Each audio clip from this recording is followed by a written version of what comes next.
parce que il y a toutes sortes de difficultés déjà soo ñëwee pour nga insérer di nga am problème bu nekk parce que famille bi mooy jëkk yaakaar ne tu es revenu avec des milliards yoo xam ne war nga leen ci jox. Deuxièmement ñu jàppee la dox parce que lan moo tax nga bàyyi li nga nekkee fële yëpp li ñu si réew mi parce que nii parce que na le mais patriotisme fan lañ ko teg si boobu loolu yëpp. xam nga léeg-léeg da ngay am déception c'est-à-dire que soo ñëwee nga gis ne état bi la waroon accompagner correctement defu ko xëy na nga ne bon patriotisme bi yëpp dafa am na mais il y a rien qui puisse me permettre de rester là mais après une fois que tu es engagé au bout de 10 ans pour nga abandonner démarche mais kooku vraiment pour man c'était pas évident. moo tax ñu gëm ko di ci nekk ba tey ça fait 23 ans ñuy def loolu avec toutes les difficultés qu'il y a mais aussi notre engagement ak notre patriotisme bu ñu may ñu abandonné parce que dafa am gars yoo nit ñoo xam ne dañu gëm ñëw nekk ak ñun di liggéey ak ñun depuis des années ñu nekk ci école bi di liggéey pour nga xëy benn journée bon je suis tellement déçu je prends mes crics et craques je pars ou bien j'arrête tout yombatul alors on continue mais avec toutes les difficultés imaginables. Ok, sénateur, quelles sont les principales difficultés auxquelles vous vous êtes heurté quand vous êtes arrivé avec votre projet? Non, première difficulté, moi, les autorisations déjà. Au niveau des autorisations, pour nga am autorisation de s'installer, dañ lay doxloo baseloo la ressortité da ngay gaaw a bàyyi. Parce que dañ leen naan il faut nga def lii ci fonctionnaire bi il faut nga def lee ci fonctionnaire ba il faut en tout cas à son temps loolu la ñu amoon comme jafe-jafe. ñu doxloo ñu pendant des mois même di dugg chaque jour yaa ngi dem ministère léeg-léeg nga yendu ministère doo gis sa l'interlocuteur bi nga waroon waxal bon ça je parle il y a 23 ans de cela maintenant après ces difficultés aussi nga am incompréhension ak ni nga war a nekkal ni nga war a collaborer puisque la collaboration dafa war a nekk état ak yow mais ni ngay collaborer da ngay bëgg a imposer yeneen affaire yoo xam ne yow li tax nga ñëw bokkul ak loolu pour ne pas aller au fond des choses da am lu ñu lay bëgg a mooy corruption bi maanaam nuyoo murit bi nekk ci suuf.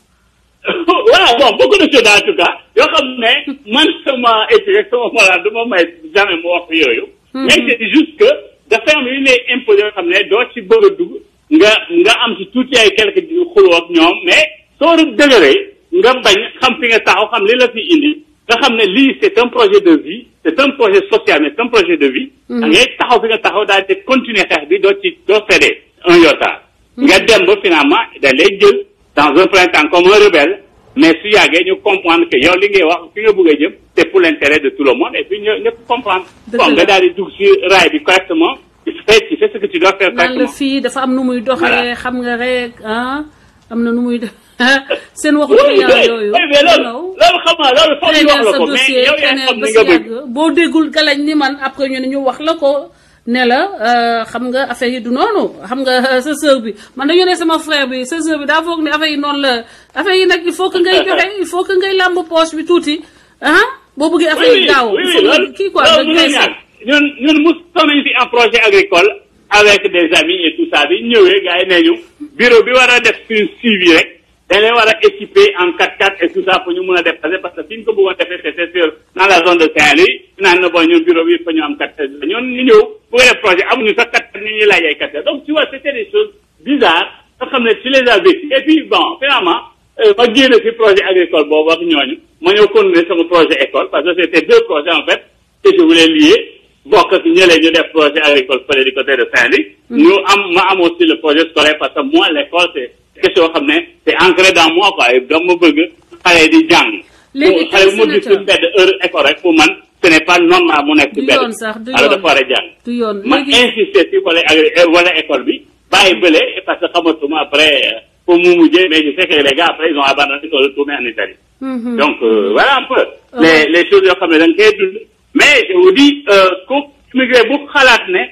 état bi daf ñu war a defal facilité bi daf ñu war a defal lii daf ñu war a defal léeg-léeg pour ñu soog a dellu si mais kenn du dellu si soyez-en rassurés il faut revenir en ayant juste en tête que nous allons mettre un capital en place on va revenir à travailler c'est-à-dire nañu bañ a defal ci projet individuel à la limite parce que projet individuel c'est très difficile à faire mais su dee am na ñoo xam ne mën nañu organiser wu ba am seen capital ñëw toog investir def dara mais nañ ko def avec beaucoup de courage sans ñu xaar dara ci état au contraire état bi da lay jéem a pomper tuuti soo moytu yow capital bi nga war a investir soo moytu rek si ay nuyoo lay yem su yàggee sa projet du taxaw naan dafa ñëwoon fii di càkkaay ba daanu. ok tu vois donc voilà. il y a des choses comme ça mais je conseille surtout aux gens moi j'appelle tout le temps au retour parce que je crois à ça parce que tant que ñun dellu si ñu xam nga Italien yëpp dañu demoon bi ñu dellu si la seen dëkk avancé. mais ñun suñu toogee dellu si ñu amuñu fit dellu si logiquement pour dëkk bi dem dina métti. man li ma créé école rek bi ma créé ba léegi de 95 ba léegi y a au moins 18 écoles privées yoo xam ne dañu juddoo à partir de mes plans. 18 écoles yooyu bu nekk yor na lu bon 15 personnes yu fay liggéey donc il faut nit ñi gëm dañ ngay gëm rek dellu si. macha allah mu métti nga dëgëral ñu xëcc si yàggee di nga toog di nga maîtriser le système et tu vas avancer parce que tu crois ce que tu fais dëkk bi moo ñu ñor Sénégal moo ñu ñor. on n'est pas là pour attaquer kenn on n'est pas là pour contre kenn. dëkk bi dañ ko war a mettre en priorité. su ñu mettre dëkk bi en priorité rek lépp lu ñu mën pour Sénégal dañ ko def quelles que soient les difficultés parce que difficulté bi pour sa réew la donc da nga koy supporter donc j'appelle vivement des gens qui ont de l'expérience qui ont les moyens qui ont de l'expertise comme ñoom texe yi ak tout ça ñu former des jeunes à revenir parce que li nekk sa Occident léegi c'est pas évident il y a plus grand chose c'est très difficile donc nañu seet nu ñuy organiser ba xale doot ñu mun a dem jël gaal parce que enseignants yu nekk fii ak man dañu xalaat dem jël gaal malgré les conditions difficiles ils vont se mettre là ak suuti boobu nga leen di jox ñu ciy dund donc suñu defaat ko su yàggee rek dëkk bi stabilisé wu gars yi daal di toog liggéey Sénégal parce que suñuy xaar les élites duñ def dara ñun population bi nañ ko defal suñu bopp c'est encore mieux. ok jërëjëf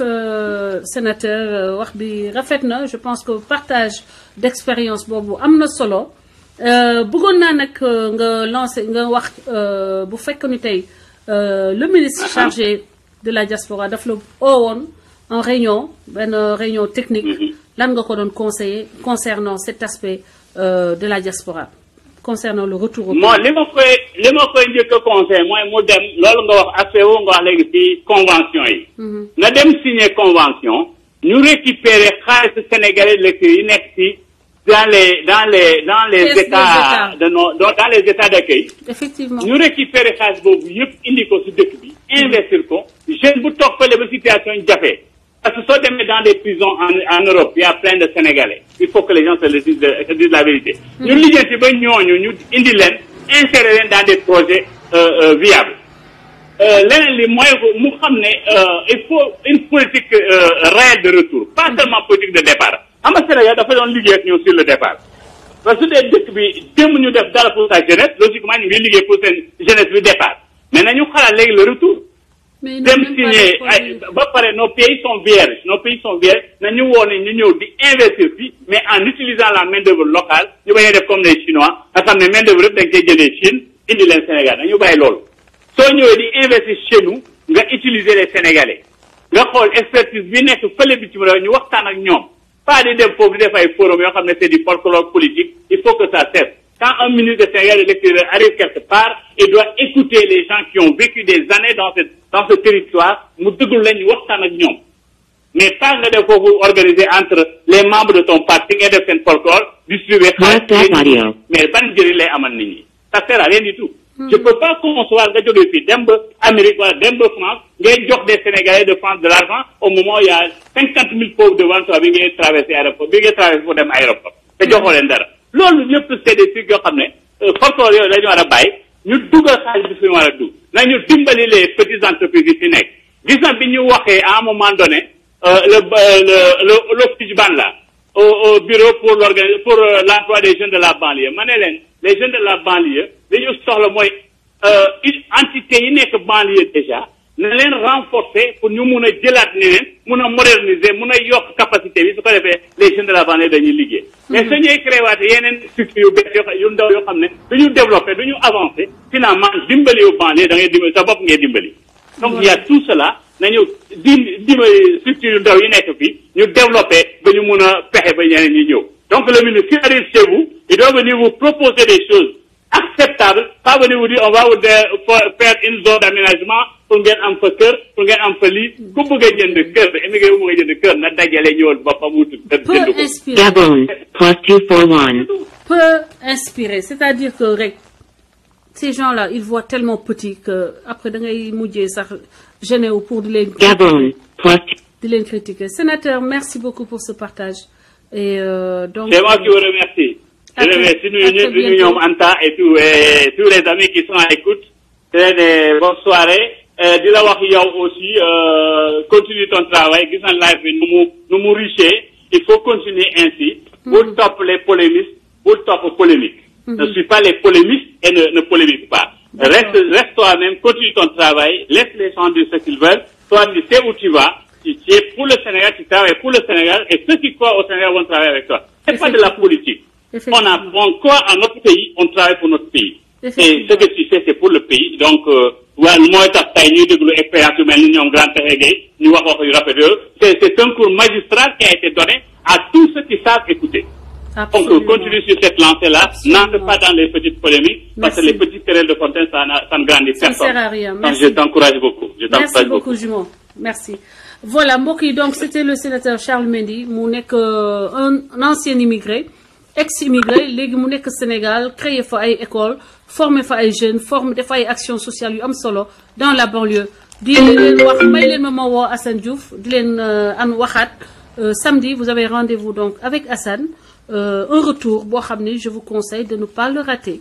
mu am lu bëri loo xam ne observé na ko lu bëri loo xam ne jàngat na ko et dina ñëw en live di leen wax yéen ñëpp prenez aménagé wu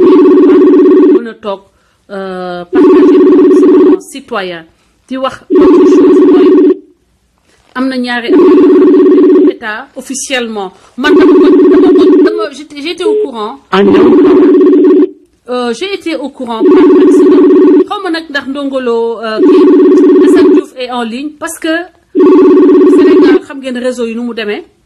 Assane boo amee jot wooñu bu dee am nga réseau nga wooñu parce que réseau Sénégal xam naa ci dara souvent su ma la wooy day nekk day xaw a compliqué mais jox naa leen annonce bi li am solo mooy samedi après-midi samedi soir Assane dina dellusiwaat en live ma bëgg leen wax que am na benn structure bu tudd FAISE qui ne sert absolument à rien qui est une structure qui détourne l'argent public di ko partager ay militants wu Macky Sall un peu partout la sélection dossier ma wax leen dossier bi ni ñu ko doon partage defee dossier bi motivé li tax ñu jox la xaalis dossier bi benn projet la ku ñëw dañuy changer tour bi ah yow militant bi nu mu tudd Ndeye Rokhaya bi ñu jox jëlal boo yegee rek joxe dañ lay jox sa xaalis seen entretien yëpp protocole la yow noo tudd Mandoumbe ok ñu génne tour bi ci ordinateur bi def Mandoumbe projet c'est-à-dire bidon financement de $5,000 $3,000 aux frais ñun ñu koy fay les Sénégalais di ko fay kay jaay ceeb porc di ko fay kay jaay gerte caaf di ko fay kay jaay këriñ di ko fay ñu jël xaalis boobu donc séddale ko ñoo xam ne ñu ngi fii ci diaspora bi ñu nga xam ne en général bu ñu feebaree ci saa si ambulance jël si leen ci 5 minutes yi bu fekkee dañoo soxla bu fekkee dangaa naan ba màndi def comment alcoolique nu ñu koy comment électrique def naa lu tudd boo ko defee pompier yi lay ñëw jël si tout de suite ci 15 minutes yi di nga am ku ñu ñëw sauver sa bakkan bu fekkee ne dama ne xoolal dangaa dox maanaam waa diaspora bi am nañu un minimum parce qu'ils sont dans des pays où on respecte les citoyens. Ils sont dans des pays qui n'ont pas des gougnafiers à leur tête, ou bien même s'ils ont des gougnafiers à leur tête. La structuration, tabax nañu seen république ba nga xam ne am na kuy atte y a quelqu'un boo xam ne dafay atte état bi ak le citoyen dama leen di woon benn exemple te ñun loolu moo ñu manqué le président de la république bu ko neexee léegi mu jóg def décision boo xam ni tout comment éthylique maanaam boo naanee naan ba mandi ba xëm pompier yi dinañu ñëw jël la yóbbu la ñu faj la Sénégal amuñu ko léegi xaalis ba sénégalais yooyu di cotiser la ñuy ñëw di séddale ka nga xam ne léegi ni bu ko neexee mu woo ci saasi ah ñu jël si ko ambulance am Sénégal bu la jaan mattee xam naa koo xam ne jaan da koo matt dafa soox jël otoom débouillé ba yegg buntu hôpital ba la daanu dee ñaata jigéen ay dee en couche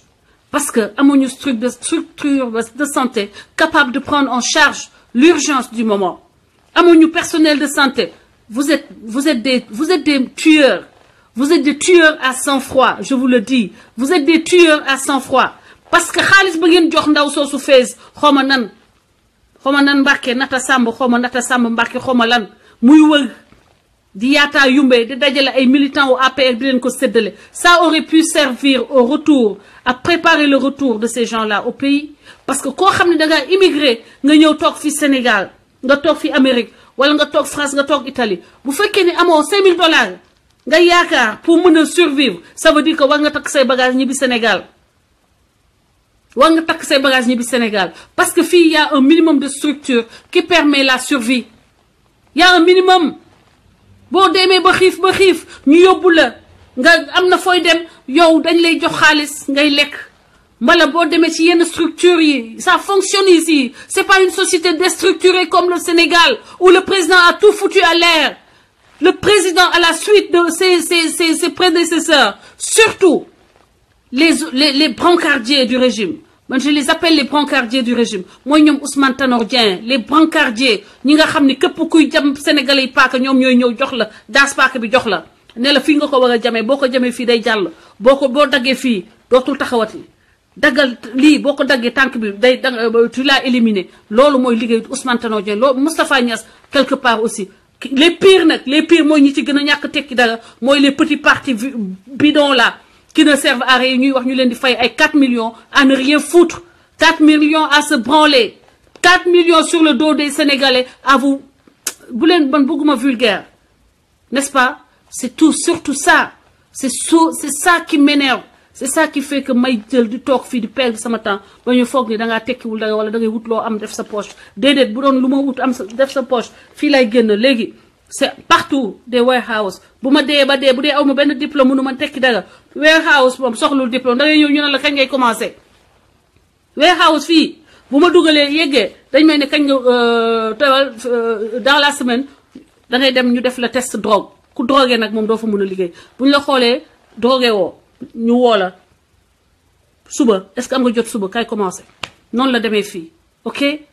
bu dee ba dee tu as un $12 de l'heure $12 mooy ñaata peut-être autour de 5000 francs l'heure donc bu dee ba dee bu fekkee ni dem naa ba à ce niveau nit war ma xool yéene ma sagax te nag ñama bu nit koy yëgab da nga koy xoolaat bu baax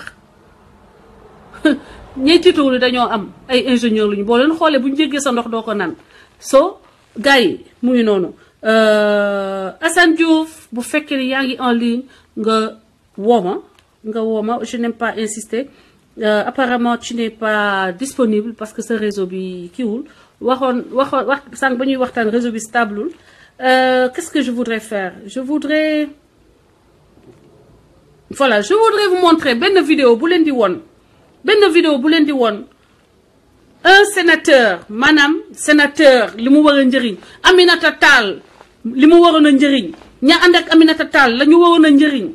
fii Amérique benn nit à peu près parce que Sénat a été on peut dire que c'est l'équivalent wala Moustapha Niasse li woon nekk njëriñam et non de pleurer à chaque comme un seul pleureur fu ñu toll mu ngi pleurer fu mu toll mu ngi jooy te jooyu lépp lu na intérêt boppam avantage boppam teranga boppam ak ay njabootam di viréel ay doomam 1 milliard dans les comptes te di continuer sàcc doomu maçon bi ngay def ay milliards ci say compte doom ngay continuer di sàcc doomu jaaykatu caaf bi continuer di sàcc doomu jaaykatu passion mooy lekk yu kii yu ndaw yooyu ñuy jaay ci tali bi continuer sàcc doomu baara njinde bi continuer sàcc doomu docker bi continuer di sàcc doomu petit enseignant bi nga xam ne dañ koy sànni dans la brousse muy lekk ay cere teg ci ay xob ay feuilles continuer di sàcc jigéen jooju nga xam ne mu ngi ëmb ba 10 amul benn matrone autour d'elle et qui continue comme tant bien que mal à payer les impôts parce que saa yu demee jënd xorom sax bi muy def ci cin li pour que doom yi mun a lekk cere bi muy sim wala ceeb boobu nga xam ne jën sax du ko am pour mu teg ko ci yow yaa ngi sàcc xaalis boobu mu def ci loxo contribuable sénégalais vous n'avez pas honte ou bien vous êtes sans cœur vous n'avez pas honte ngay jël 1 milliard di ko verser say doom à la veille des élections ñuy wax mu naan na moom ma dara di xool bët yi xale boobu sànq moo wax dëgg bëtu mbott moo tey wax la ko parce que c'est la vérité ñuy wax ngay am ay guichet dans ta maison pendant que tu continues à voler les Sénégalais ñuy wax nga naan da nga doon joxe salaire di maye salaire boo sàccee boo mayee 100 xamal ni sàcc nga 10 000 donc on n'a pas besoin te loolu na ngeen ko génne dans les archives parce que mayewu kenn dara bateau pétrole yi nga guur rek danga koy fay bu ma yoroon pouvoir suba buñ ma faloon suba président de la république kon yéen moom seen àddina ngeen xam ni lépp dëgg la ndax yéen ñëpp commencé temps wu Senghor yéen ñëpp benn par benn seeni kër yooyu benn par benn da ngeen di xoolal non seulement dañ koy delloo mais da ngeen di fay luyaas ba ngeen fa ngeen kër yi at yi ngeen nekk ci kër yëpp dañ leen koy calculer évaluer kër yi calculer luyaas yi ngeen dëkk ci kër yooyu yëpp gratuitement ngeen fay ko contribuable sénégalais bateau pétrole yooyu la mu valoir à ce temps-là ñu évaluer ko xaalis ba mu war a mun a rapporter yëpp ñu nangu ko société ya nga ci tabax yëpp état bi jël ñu privatiser ko ñu teg ko ci loxo état bi ay ñoom Abdoulaye Matar Diop yéen ñooñu ñëpp jël këru état bi au bord de la mer on vous sort tous les fonctionnaires qui ont des maisons de l'État qu'ils ont tourné def ko seeni tour ñu récupérer kër yooyu mu nekk dugal ko ci patrimoine bâti muy njëriñ au moins ñu koy jox fonctionnaires yi nga xam ni c'est ceux qui sont les moins bien payés lan mooy ndeyu fonctionnaires yi nga xam ni dañ leen di fay ay millions ñuy am logement de fonction jàngalekat ba nga xam ni ay salaire de misère lañ koy jox moom muy fay luyaas mais c'est quoi cette connerie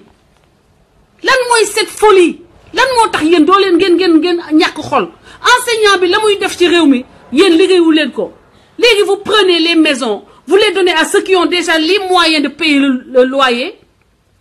vous les donnez à ceux qui ont déjà des maisons l'enseignant qui peine même à vivre avec son salaire vous lui demandez de payer la location et vous habitez gratuitement dans les maisons de l'État mais les maisons là reviennent aux enseignants les maisons là reviennent aux petits commis de l'administration ceux qui ont des salaires de misère loolu mooy dëgg génn leen kër yi ngeen nekk te na ngeen di fay téléphone di fay courant di fay ndox tegu leen ko fenn c'est un système de vol instauré depuis l'indépendance pour nous maintenir dans la pauvreté kër yooyu da ngeen di war a fay luyaas lan moo tax ay Youssou Ndour di am maison de fonction il a une maison il a des maisons pourquoi vous continuez à avoir des maisons de fonction sortez de ces maisons donnez ça à ceux qui en ont besoin dans l'administration il y a des corps qui ont besoin de ces maisons c'est une question de survie vous avez déréglé l'État pour vous servir da ngeen dérégler le Sénégal l'État la nation tout dépend de vous la France d'abord le parti la famille le parti et ensuite les Sénégalais et vous croyez que ceci est juste et vous croyez que ceci est acceptable non ce n'est ni acceptable ni encourageable ni acceptable c'est pas acceptable te loolu moo waral révolte bi nekk dans ces réseaux loolu moo waral xale yi taxaw te dinañ dem foo xam ne dina métti dina compliqué pour yéen Anta il faut que je fasse des transitions right je fais une petite transition et je donne la parole je reviens sur ma liste j'étais en train de rechercher les gens qui avaient appelé et je vais les faire parler.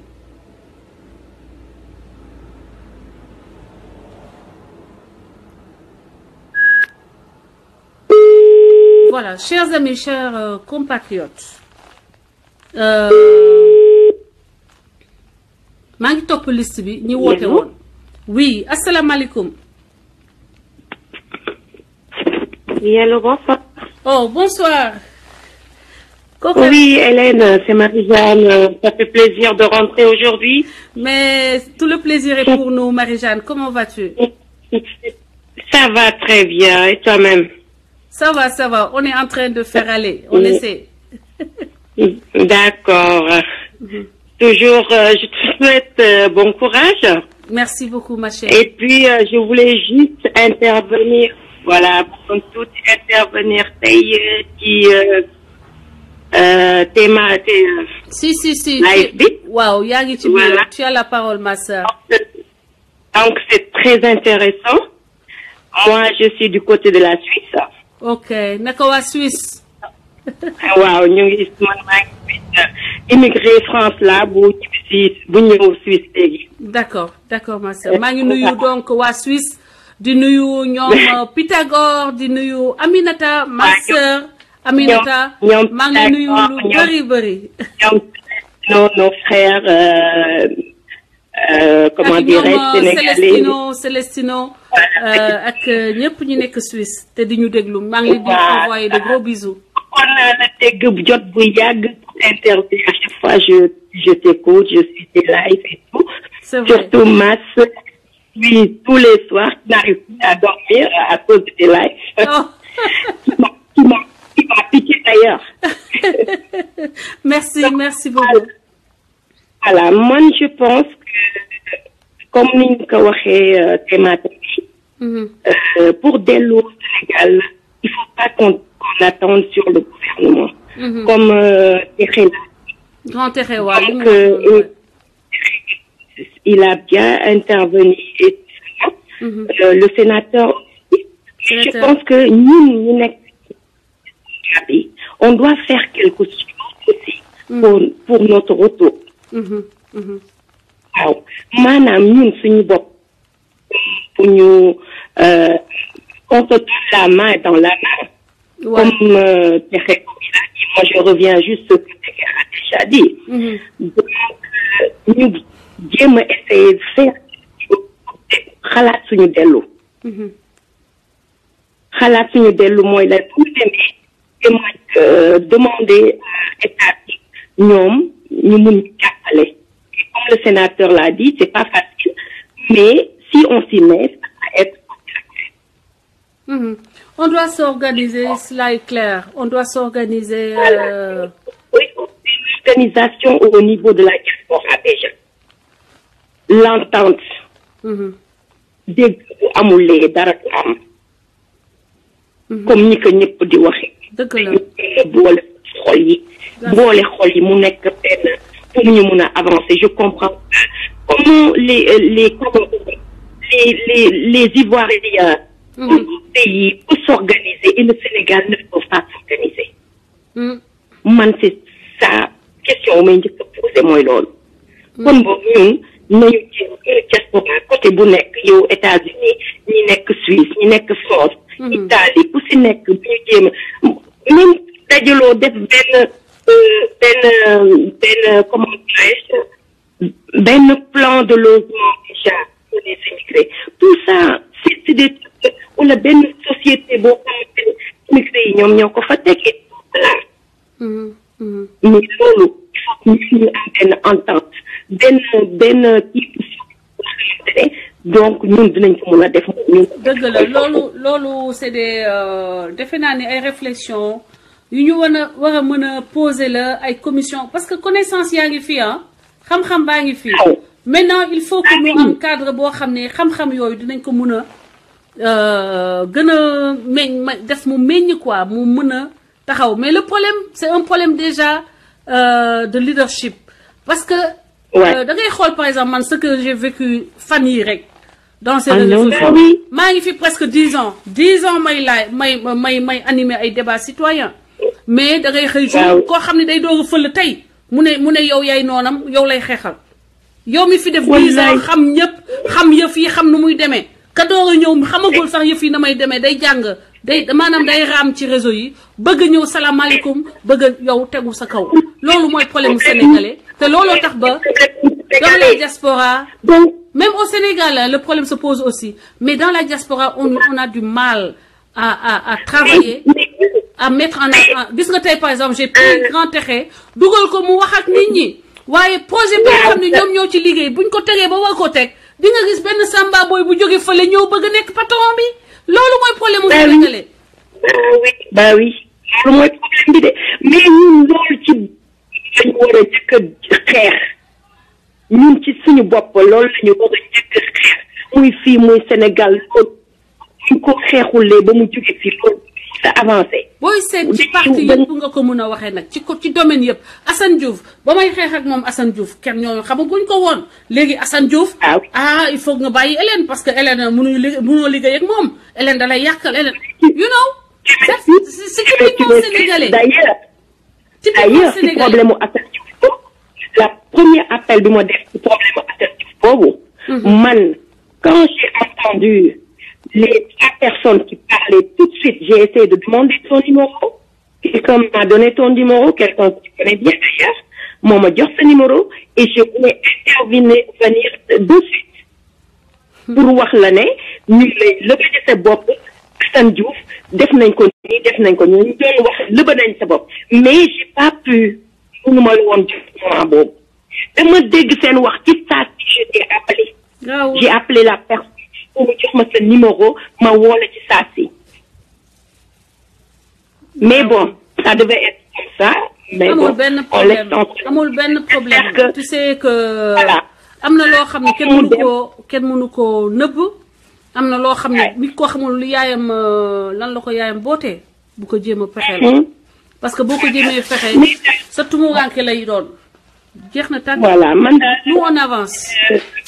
voilà il faut qu'on avance de ce côté-là et je te souhaite beaucoup de courage et puis voilà comme ni la ko dame boobu madame Ba essaye de ne pas bul déglu ñëpp daal bul déglu. C'est vrai que ça fait mal au cœur des fois, tu vois, ça fait mal, mais dégg yenn yi. man kay yéen ñaa gën a yërëm yéen ñi nekk ci réseau yi gars yi sonn ni ngeen sonnee temps yi waaye jeex na amul benn problème. Le chien aboie, la caravane passe. La différence se fait au niveau de la matière grise, comme je le dis toujours. Du question sax toog ban ou école, du question kii, mais c'est la matière grise qui fait la différence. L'expérience professionnelle. Et la sincérité jeex na tàkk. voilà loolu yëpp xam ne su koy wax ak ni nga koy on le voit c'est day xaru kanam. kon boobu xoolal am na yenn yoo bul wane dara. d'accord ma sœur d'accord. ñu daal di koy jël génne la. noonu la unknown caller. loolu rek laa lay ñaan. merci beaucoup Marie-Jeanne kontaan naa maa ngi nuyu waa Suisse encore une fois et je t'envoie un gros câlin gros bisous et merci d'avoir partagé ton expérience tey. tu me rappelles. ok ma sœur. merci beaucoup. bisous. ciao. merci. voilà donc mbokk yi en fait l'unanimité mooy amuñu encadrement état pour retour au pays donc éventuellement. État bi war na mën a créer agence boo xam ne loolu rek lay liggéey accompagnement de ceux qui veulent rentrer au pays ak mise en place de structures facilitant la réinsertion des immigrés le rapatriement déjà ñoom ñoo waroon a inciter Sénégalais au retour parce que c'est un rapatriement de matière grise de moyens cotisation retraite yi bu ñëwee c'est une manne financière c'est des milliards pour le Sénégal qui vont être investis en maison en entreprise en consommable xam nga ça c'est des choses qu'il faut encourager il faut travailler à ça le développement ça ne passe pas par des you know c'est pas des ça passe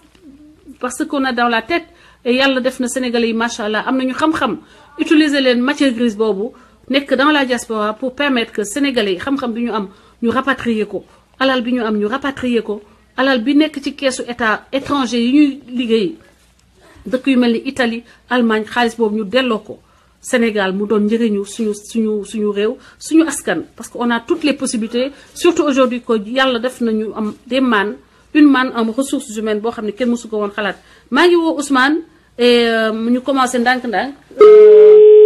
jël quelques auditeurs yoo xam ni j'ai pas pu prendre leur appel dellusiwaat ci ji bi après ñu tëj waxtaanu tey bi asalaamaaleykum mon frère Ousmane. man si da nga rek live lii pare woo. waaw. non attends. dem nga ko sa soxla ba ñibbi si maa ngi toog di live bilay walaay. maa ngi déglu dinañ wax ci suuf dinaa mos a am statut wala ma am mbedd Thiès Sénégal. loolu laa liggéey. non dinañ wax ci suuf dama foog ne pare nga moo tax. ok à tout à l'heure mon frère léegi ma pare parce que dama am sax benn rendez-vous bu ma war a dem ak xale yi dafa am fu ma war a yóbbu xale yi voilà mbokk yi franchement il y a beaucoup d'interventions que je ne pourrais pas faire entrer parce que ngeen baal ma nag defuma discrimination amatuma courage dem ci kii bi di dugal nit ñi léegi damay jël deux appels ma dellusiwaat ci boutique suñu frère boobu business bi parce que nee naa dañuy pousser les gens qui sont des membres de nos espaces à ce que ñu dem vers les sommets inchallah sëñ bi asalaamaaleykum. aleykum salaam si sa noo def. maa ngi fi kookan la. tur bi. man la Sada si maa ngi wootee Paris. Sada na nga def mbaa yaa ngi ci jàmm. yaa ngi ci jàmm ça va maa ngi rafetlu sa liggéey bi. merci beaucoup mon frère. merci jërëjëf waaw en fait si retour bi laa bëggoon intervenir quoi. waaw bien sûr yaa ngi ci biir parce que boo xoolee situation bi bu baax. Afrique li fa xew mooy golo di bay mbaam di dundee quoi. parce que man je peux pas comprendre que suñu matière première yëpp ne fes. ba pare suñu matière grise tamit ne fes. donc lu ñuy ñàkk day bëri. parce que xoolee les Sénégalais de la diaspora. façon compétence bu nekk am na ci. façon entrepreneur bu nekk am na ci. te réew mi du ko njariñoo parce que ayo envoyé xaalis d'accord lu ñuy dugal ci PIB bi ci xaalis bari na loolu mais on peut encore faire mieux. dëgg la mais li ñuy wax rek en fait gouverner dañuy faral di naan gouverner c'est prévoir. mais c'est pas vrai pour ce cas de figure gouverner c'est organiser parce que organisation bi mooy tax ñu am efficacité. merci tu vois merci Sada. donc côté laaj na apport nguur gi parce que defuñu dara dans ce domaine parce que boo xoolee population bu nekk ci diaspora bi bari na lool lim bi bari na lool te li ñu capable def day bari lool. dëgg simplement. organisation bi moo amul et y a pas un cadre propice au retour parce que immigré bu toogee rek di xalaat retour day am tiitaange bu dugg ci xolam. pourquoi parce que il est en train de faire un pas vers l'inconnu avec des risques. te boo xoolee il y a beaucoup de gens qui ont essayé de rentrer investir dans quelque chose. mais il y a beaucoup de cas d'échec aussi. tout à fait Anta. et souvent Anta ma woo la nga wax parce que Anta yow est-ce que nekkoo actuellement au Sénégal et éventuellement tu es rentré est-ce que on peut avoir ton feedback après Sada maa ngi lay jox la parole c'était juste pour faire signe à Anta mu préparer wu comme ça su ma ko woowee contribution bi dina am solo Sada je te remets la parole. donc il y a beaucoup de cas yoo ko de retour yoo xam ne day mujjee am échec nit ki encore day mujjee delluwaat fii. tout à fait et échec bi le plus souvent il est dans l'étude de projet ou bien dans la gestion des risques. échec bi li ci gën a bari foofu lay feeñee. en même temps le grand bi doon wax sànq man j'adhère à ce qu'il disait. nee na amuñu culture entrepreneuriat culture consommation la ñu am. tu vois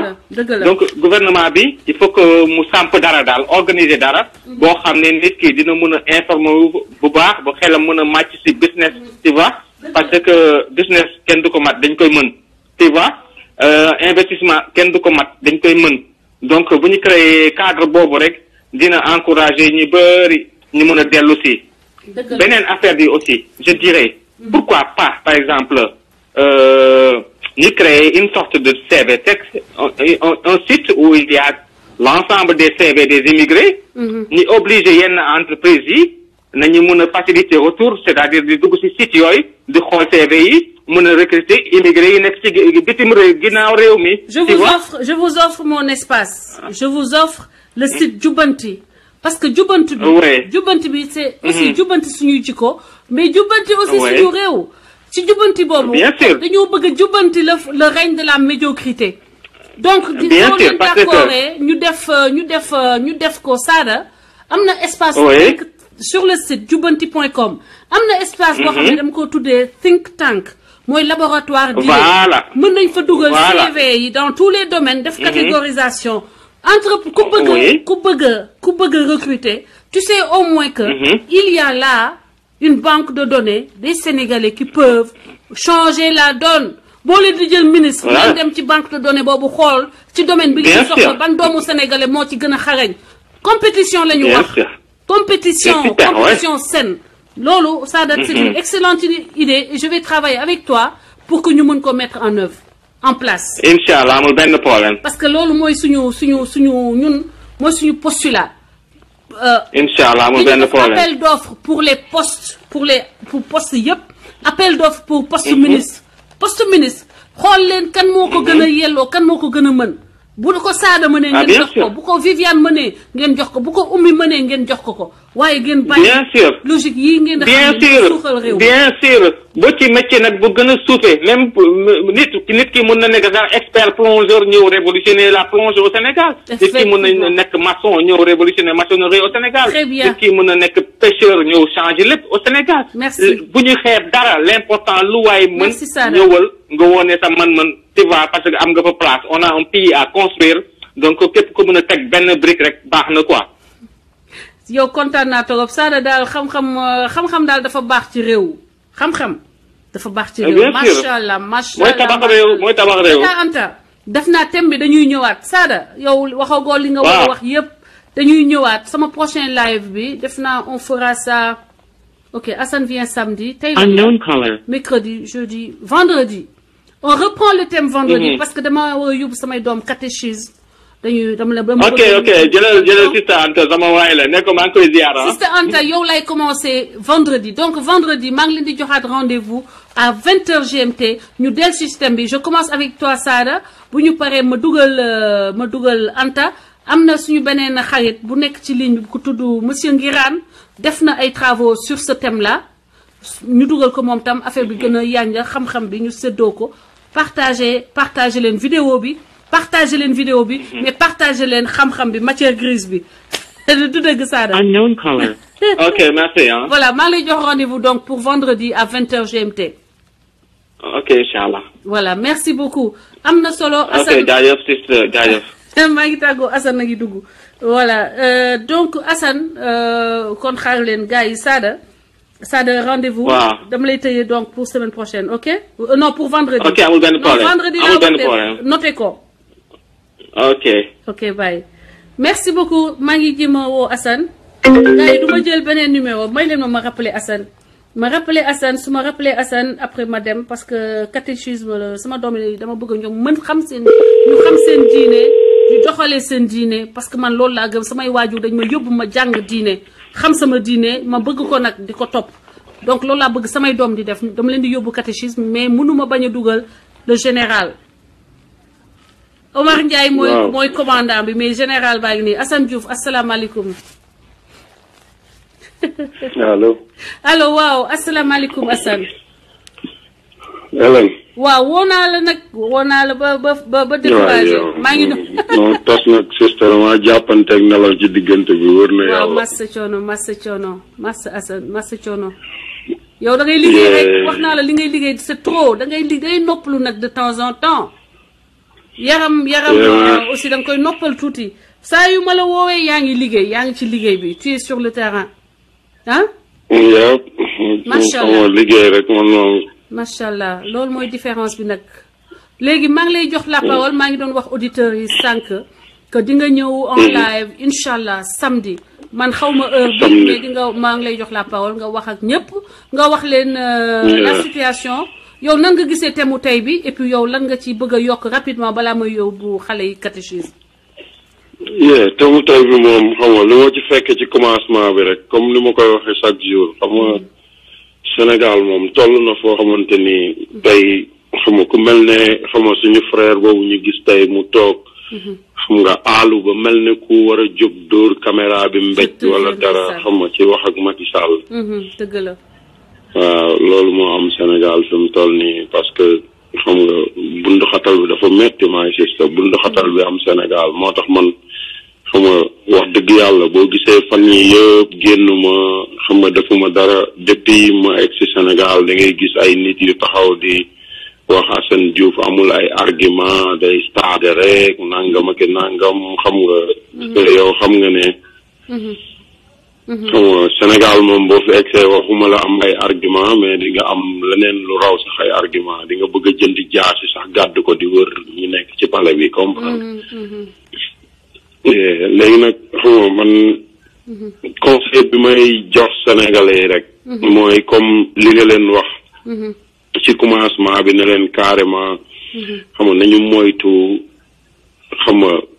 nañu moytu maanaam lambante bi man noonu rek laa ko mën a waxee quoi waaw parce que xam nga bari na ay affaires yi am yoo xamante ni moo gën a tax ma tànqamlu moo gën a tax bugguma sax toog jàkkaarloog caméra bi xam naa loolu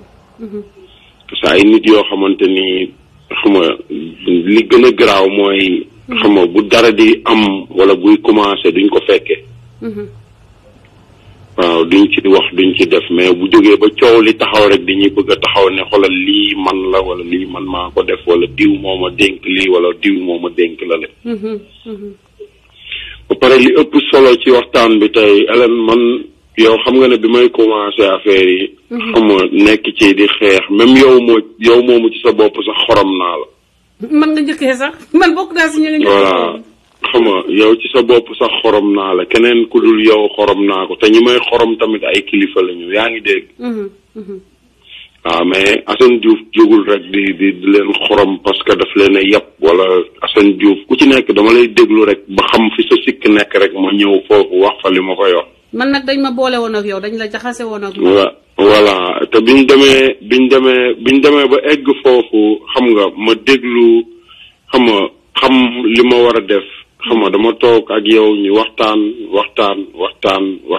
waxtaan ba trouver terrain d'entente après ñu àndandoo xam nga di liggéey waaw man defe woon naa ne loolu mooy defar Sénégal de loolooy àddina loolooy defar Sénégal c'est ça la différence entre les gens mooy xam nga bu fekkente ne affaire bi yëpp ay xiiroo ŋaayoo la ak ku nekk ne man xam nga mën naa def lii xam nga def na lii mën naa ko def wóor na Serigne Touba mënuñu dara barki Sëñ Fallou man maa leen koy wax léegi ñoom ñëpp nag dëgg la waaw mënuñu dara te xolal balaa ñoo xam ne mënuñu dara xolal ku mu ci neex bu subaa boo yeewoo xoromal job ndey Assane Diouf du la wàññi dara mais xolal sénégalais yi ci seen bopp dinañ jóg xam nga wan la ne xolal doo dara parce que Assane Diouf li ko indi fii toogul woon di wax man la Assane Diouf maa fi def lii maa wax lii maa def la mais heure bu ma mosaan yeewu rek li may wax mooy lu jëm ci Sénégal ak luy defar Sénégal. dëgg la man looloo ma intéressé.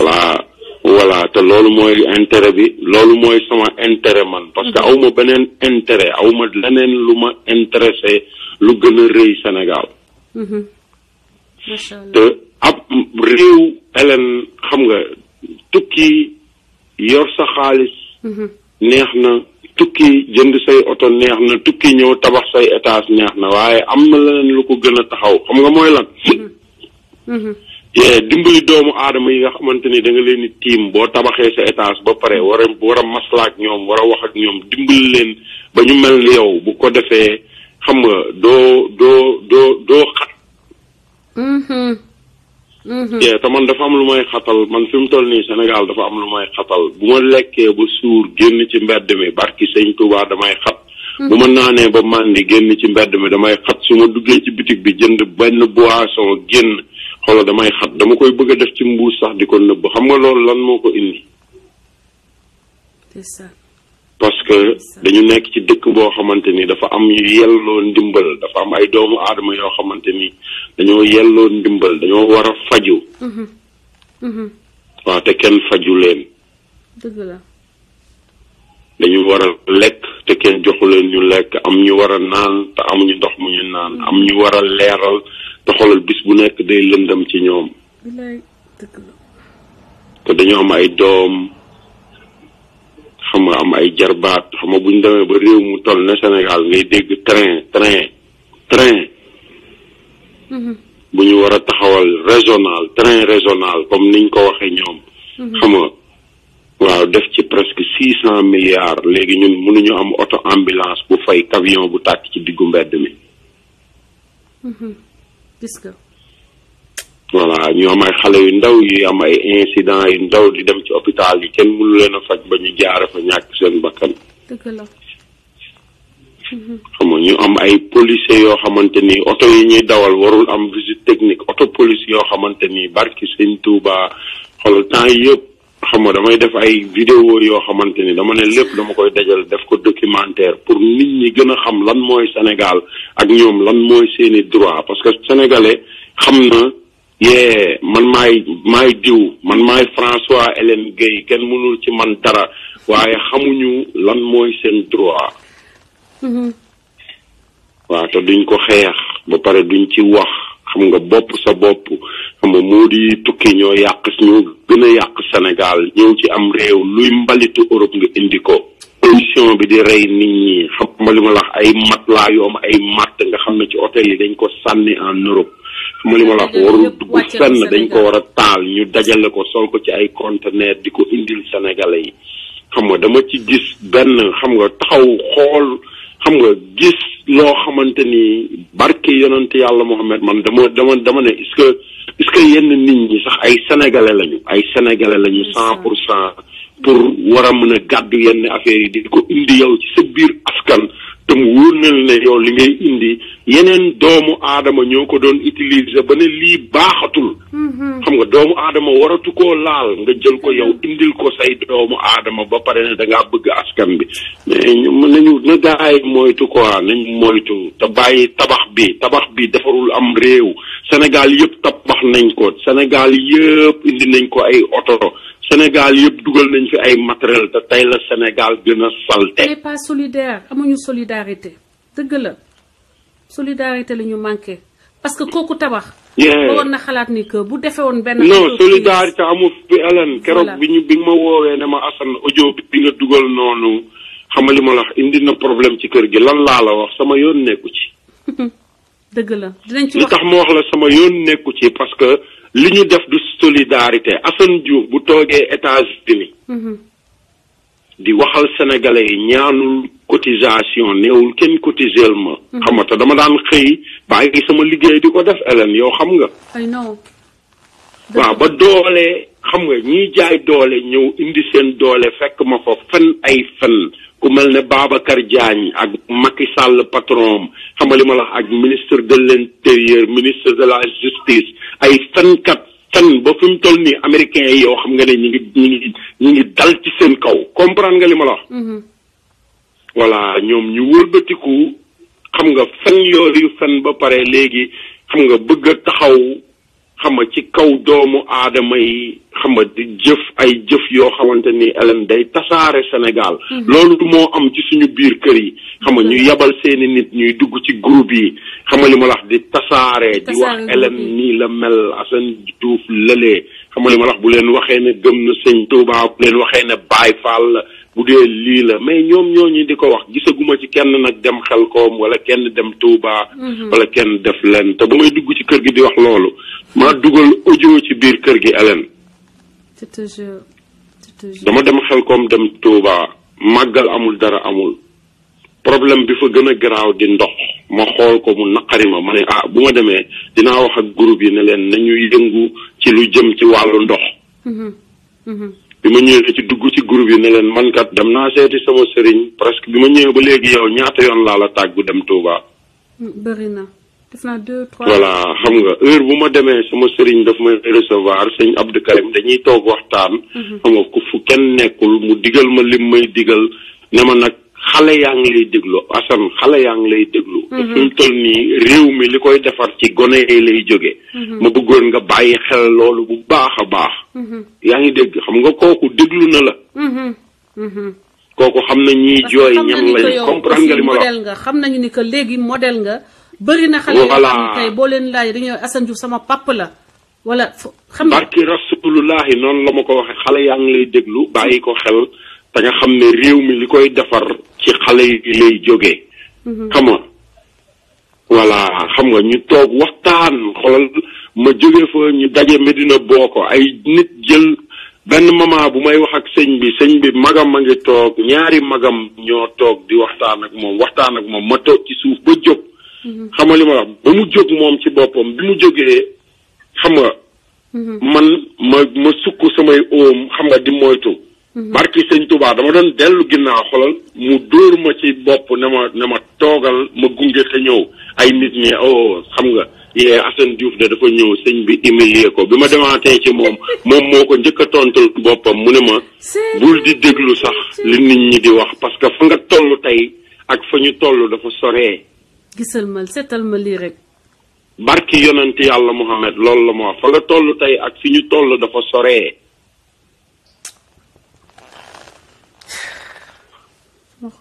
loolu mooy Sénégal tey nañu bàyyi yàq bi xam ne am na loo xamante ni xoolal bâtiment boo gis rek dafa am fondation waaw te Serigne Touba Xaadim Rasul daf ne woon xoolal xam nga lu nar a baax lu ne ci fondation ba nga koy xamee voilà léegi nag xoolal man dama am leen lu may ñaan xam nga àdduna bi yëpp di ko ñaan diaspora bi quoi mooy xam nga Assane Diouf xam nga Sénégal rek moo ko ñor François Hélène Gueye Sénégal rek moo ko ñor te yàlla dafa def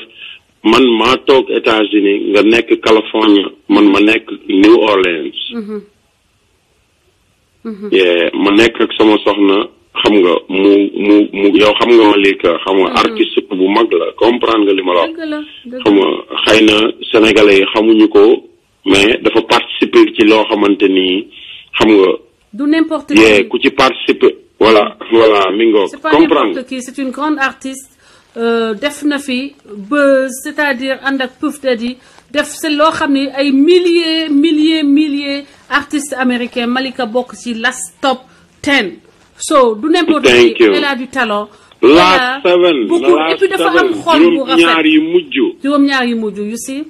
c'est encore mieux ba pare xam nga doon doomu jullit papaam di jullit mu ne carrément musique bi ñuy wax Amérique muy may nit ñi ay millions man sama l'islam bi moo ma ko gënal du ma way li ñuy way du ma wax li ñuy wax te boo demal ci musique am rek nga déglu musique gu ñi mu bokkaloon nekk na band di way dama koy déglu toujours yaa ngi dégg voilà léegi doomu aadama bu mel noonu xam nga li ma la xam nga ñëw ci am réew mu su fee ñëw xam nga li ma la xam nga bëgg réew mi ba mu ne moom fi mu toll nii yow wax nga ak moom mu ne moom nekk Sénégal sax moo ko gënal nekk Amérique parce que li mu gis Sénégal. waaw il faut mu jàpp ci xeex bi pour que Sénégal ñu développement Sénégal moom dafa gëm ni que. thank you mais terewul ay sénégalais Sénégal la koy fent diggante Sénégal ak ay xam nga lépp lu ñu war a def ci xeex bi donc koo xam ne dafa dëggu comme Assane léegi Assane yow. waxtaan bi nga du ma bëgguma sàcc torop ci sa programme parce que samedi da ngay ñëw en live. live boo xam ni du jamais inédit live boo xam ni Assane toog na lu mat 1 mois deful live bi mooy comeback ñu dellusiwaat ci live yi chaque samedi Assane dugg en live ñun ñëpp ñu partagé ko ñun ñëpp ñu jàpp ci live bi parce que live bi mooy suñu premier instrument mooy suñu premier gànnaay live Assane Diouf la deuxième bi mooy live Françoise troisième bi mooy site web bi peut-être site web bi nga xam ni pour l'instant jubanti ñu fay def suñuy képp koo xam ne yaa ngi wax lu amal Sénégal njëriñ ñu dugal ko fa képp kuy wax loo xam ne dëgg la te amal Sénégal njëriñ ñu dugal ko fa Assane donc tëjal kii bi ma daw yóbbu sa doom yi yóbbu leen ñu jàngi tuuti diine ñun daal ni ma la ko mën a waxee ñoo ngi ci liggéey te liggéey bi ñu nekk nii biñ koy commencé xam nga du gouvernement moo ñu ko sant xam nga du parce que wax ji bari na torop wax ji bari na dégg naa ay nit sax di wax naan xam nga képp koo xamante ni yaa ngi jóg di dimbali Assane Diouf xam nga li ma la François Hélène Gueye mi ngi lay xam nga xeex wala mi ngi lay yàqal man d'accord naa ci boobu xeex de parce que problème bi mooy xam nga li tax ma d'accord ci boobu xeex dafa am lu ma la dénkoon avant ma ñëw Sénégal te loolu ma la dénkoon man maa la ko dénk ba tey xam nga mer yi bari na xam nga coow yi bari na xam nga li ma la wax buuxante bi bari na Sénégal partager leen vidéo yi boo déggee Assane Diouf daan ko wax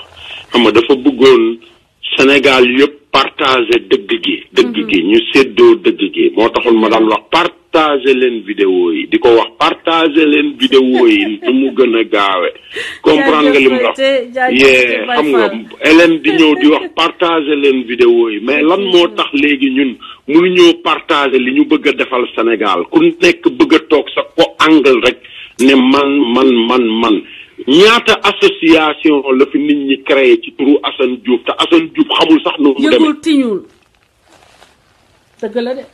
te boo leen dégloo ci biir groupe bi da ngay dégg ñu naan sama association sama groupe bi xam nga sama lii loolu kon yow créé too ko pour Assane Diouf sa bopp sa bopp nga créel man de awma association awma groupe yi groupe bu sénégalais yi la loolu laay wax toujours du sama awma sama lenn man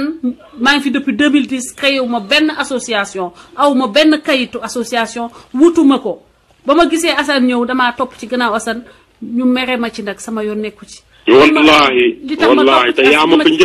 fa njëkk. loolu la maa ko fi jiitu nag lu dama laa déglu ba xool lii sa sikk ma ñëw ne Hélène xam nga li ma wax yàgg naa laa déglu mënuma ñàkk nit kersa wallaahi la azim loolu defoo la xam naa ne dëgg nga wax.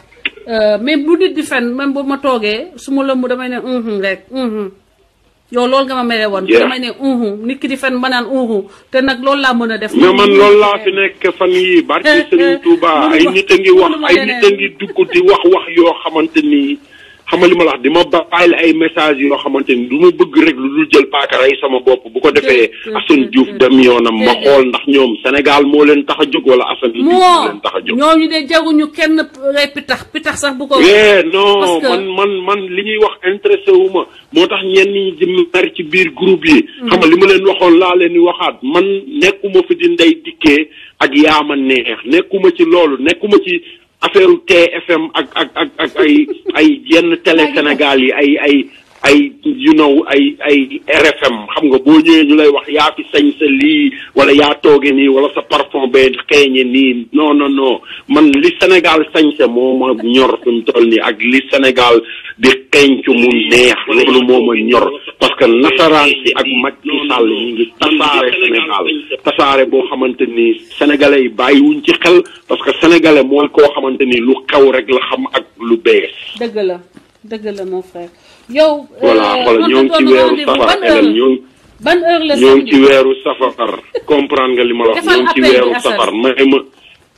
sama rendez-vous samedi la xam nga li ma la wax samedi xam naa heure yi ma daan dugg heure États-Unis day tombé ak ay 7 heures 8 heures fii 20 heures dinaa dugg dinaa toog wax ak askan bi xam nga dinaa waxtaan ci affaire màggal gi xam nga dinaa waxtaan ak chauffeuru taxi yi xam nga dinaa waxtaan ak marchand ambulant yi xam nga dinaa waxtaan ak waa askan bi dinaa waxtaan ak police ak gendarmerie ma xoolal ma annoncé ko en exclusivité maak yow dinañu def live boo xam ni dañ koy def en duo Assane day dem rencontrer ay nitam mooy chauffeur taxi yi marchand ambulant yi policiers yi ci tali bi tout ce qui est sénégalais force vive de la nation ñu dugal leen ci live bi ngeen wax seen mbébét ngeen wax seen soxla ñu partagé ak waa diaspora bi ñu joxante loxo xam ne Sénégal moo ñu ñëw te Sénégal la ñuy liggéeyal du dëgg Assane ba pare Hélène maa ngi gërëm tamit xam nga homme de loi Sénégal yi maa ngi leen di gërëm bu baax a baax di leen ñaanal yàlla yokku leen jàmm parce que xam nga bu ma génnee ci mbedd mi ba dajeeg ñoom xam nga billaahi wallaahi sama yaram day daw barki seen fàllu maa ngi leen di gërëm maa ngi leen di sant même ñi taxawoon démb xam nga seen taxawaay matul pour xam nga oto boobu doon lakk ci route nationale bi xam nga ñoom ñëpp maa ngi leen di gërëm parce que li leen li war ci ñoom buñ ko defoon ci ñoom ñu liggéey bi ni mu waree non dëgg la man on les respecte ils ont notre soutien Assane donc samedi inchallah 20h inchallah Assane Diouf spécial live yéen ñëpp vous serez là Assane vendredi maa ngi lay invité waat partage leen vidéo yi ak jikko yu baax yi te bàyyi wax ji ngir bàyyi coow li mën a bi dafa doy xam nga te ngeen te képp ku ko mën xam nga comme li ma waxoon rek ku ciy dem Touba ngir yàlla xam nga li ma la wax li ngay takkee ay or ak jënde ko maquillage jënde ko ndox ak ay masque yóbbul ko taalibe Sëriñ Touba yi ngir jëmmi Sëriñ Touba. merci jërëjëf my sister. xam nga li ma la wax yéen ñiy jóge États-Unis wala yéen ñiy jóge Europe bu ngeen amee ay Aleve wala xam nga comprimé bu ngeen mën a indi buy wàññi xam nga douleur parce que tàngaay bi metti na. xam nga ñu dimbali xale yi ñu naan ndox jox leen ay comprimé bu ko defee tàngaay bi wàcc leen parce que xale yu bari loolu leen di jàpp. xam nga bu ñu jógee màggal sax ñenn ñi dañuy wàññeeku ci askan wi te loolu yëpp ay dégâts la. xam nga man Touba laa jaabante fan yii yëpp di dem ak a ñëw su ma ñëwee rek xam nga.